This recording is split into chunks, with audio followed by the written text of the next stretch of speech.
Hello everyone. Today we will discuss the topic burden of proof. Now this topic, burden of proof, is discussed from section 104 to 120 of the BSA. First, we will take up section 104, that is burden of proof. This section says that if a person desires to get a judgment in his favor from a court on his legal right or liability, or wants to prove the existence of a fact, then the same will depend upon him to prove the existence of the fact which he is proclaiming, and the burden lies on such person, and he must prove that such fact exists. Now, if you look under section 104, there are two illustrations. We'll take up one of the illustration. A says B has murdered Mr. C. Now, A has the liability to prove that B has committed that murder, and he has to give evidence and prove the same. Because here, A is saying that B has murdered Mr. C. So now, when he is claiming such a statement, A has the burden of proof upon himself to prove the existence of such fact. Now, how would he prove the existence of such a fact? He has to give evidence, and then he has to prove to the court that B has murdered Mr. C. There are two case laws here for your reference. One is Nagappa Dondiba Kalal versus the state of Karnataka. Equivalent citation is given. And the second one is Jagannath Giri and others versus the state of Bihar. Equivalent citation is also given for this case. Now let's move to section 105, which says that on whom burden of proof lies.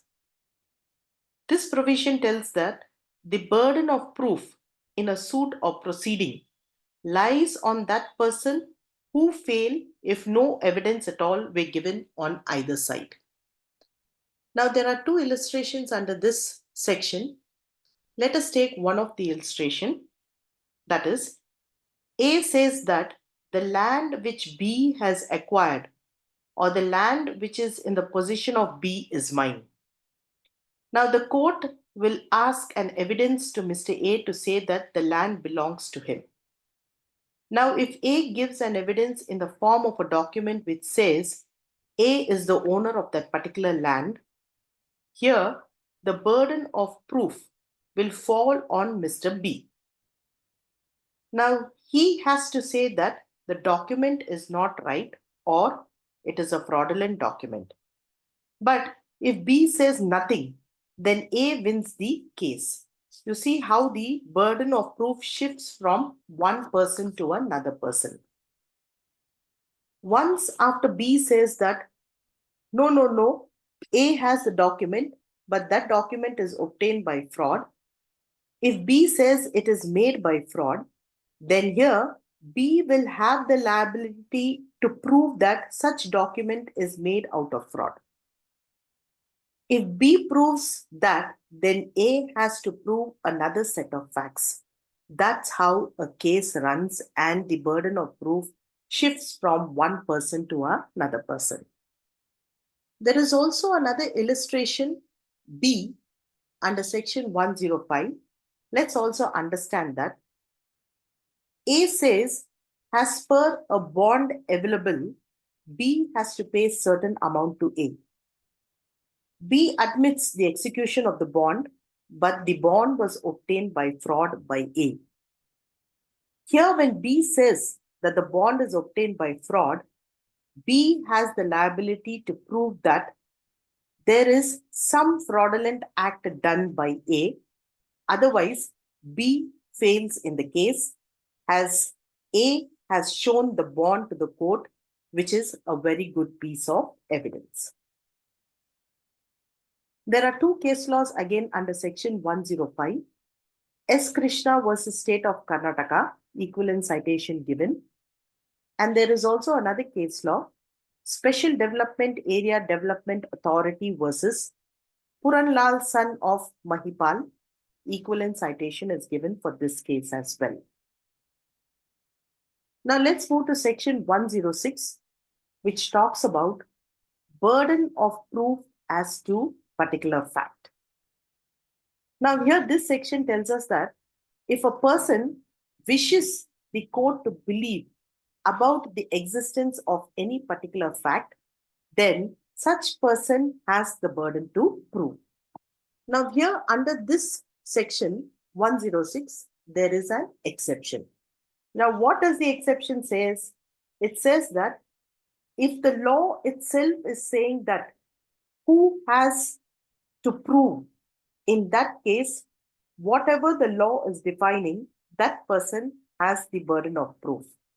If the law is silent in that case, the person who's wishing the court to believe about the existence of that particular fact has the burden to prove. There is an illustration there under that section 106. We'll discuss that illustration. In that illustration, there are three people, A, B, and C. Now, A is putting an allegation on B, saying that B has committed theft. Now, further, A says that B has also admitted this fact with C. So now A here is putting two allegations on B.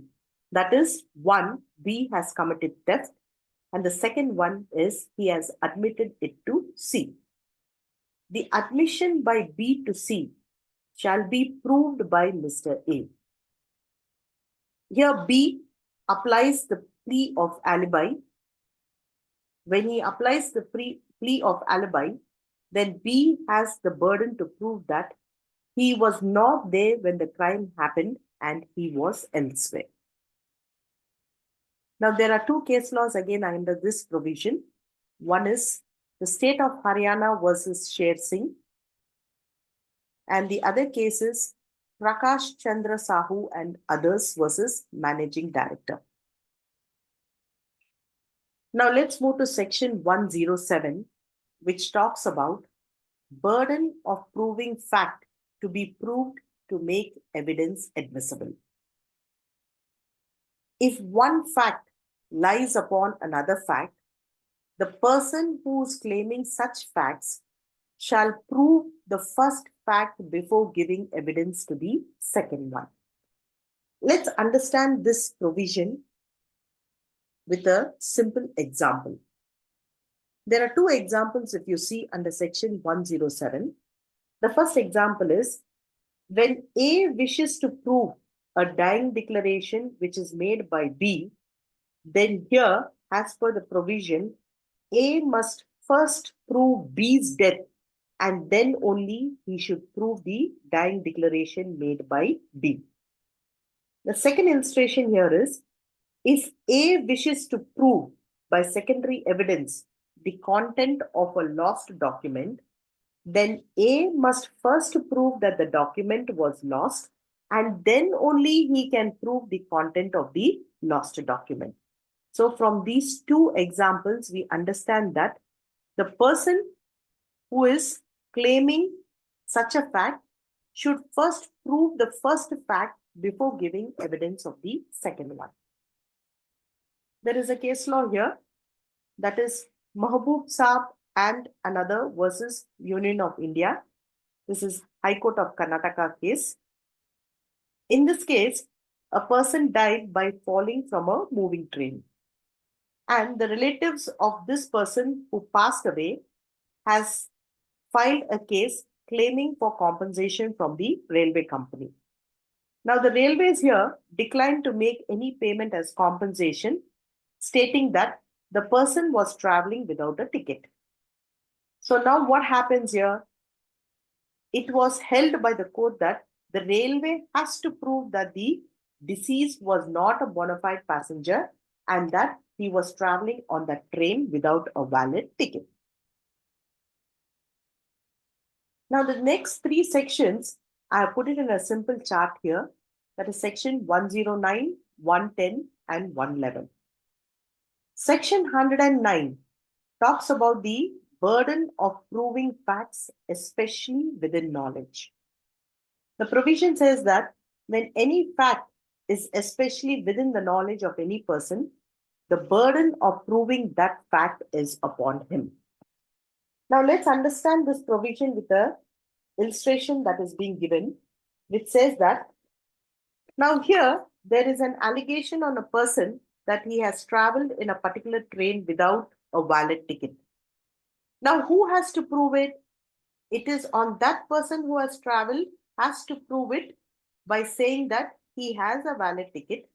He has to show that valid ticket, and the burden of proof lies upon himself only to prove that whether he was traveling with a valid ticket or not.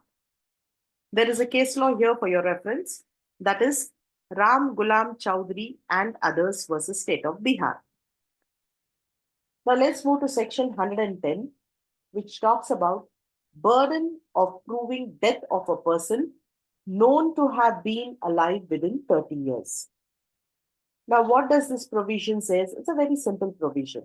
It says that when the question is whether a man is alive or dead, it is shown that he was alive within 30 years, and the burden of proving that he is dead is on the person who affirms it. Now, let's also understand this provision with an illustration. Let's say that now currently we are in the year 2024. And let's say hypothetically, we know that Mr. X was alive in 2010. But after that, we don't know whether he is alive or not. So from 1994 to 2024 is 30 years. And in 2010, X was alive.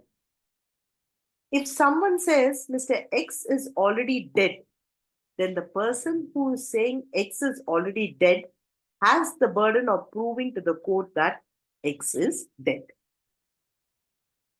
There is a case law here, that is Surjit Kaur versus Jujhar Singh, and there is also the equivalent citation which is given for this case for your reference.